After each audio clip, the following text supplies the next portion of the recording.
Gauri Suryavanshi, S मराठीमध्ये आपलं स्वागत। वळूया आजच्या बातमीकडे। नागेपल्ली येथील जनता करणार आंदोलन। अहेरी पोलीस स्टेशन अंतर्गत येत असलेल्या नागेपल्ली येथील स्मशान घाटात काही बाहेरील लोकांनी झोपड्यात थाटून बसले होते।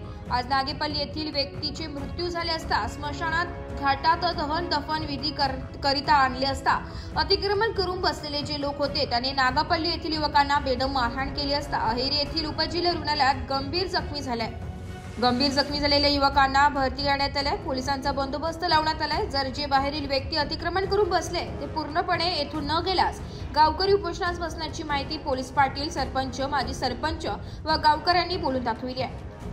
हमारा काका और गुजर गया था, वो गाड़ रहे थे हमारी समाज के नहीं क्या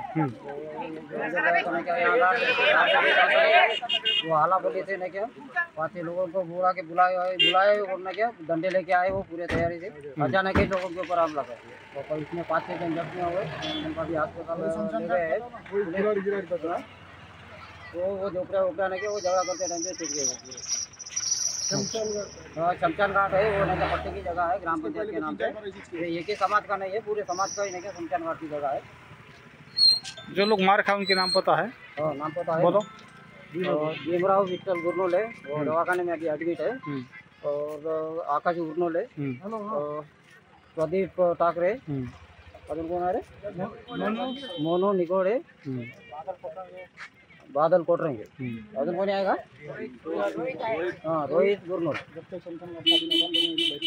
हाँ यार जब तक नहीं क्या शमशान घाट का नहीं क्या ये होता नहीं क्या तब तक ये सब लोग नहीं क्या उपोषण के बैठ के बोल के नहीं क्या उपोषण को बैठने वाले। एस मराठी न्यूज साठी जिल्हा प्रतिनिधी जावेद अली सय्यद, गडचिरोली। अशाच नवीन ताज्या घडामोडी जाणून घेण्यासाठी आमच्या एस मराठी न्यूज चॅनलला लाईक करा, शेअर करा, सबस्क्राइब करा आणि बेल आयकॉनला क्लिक करायला विसरू नका।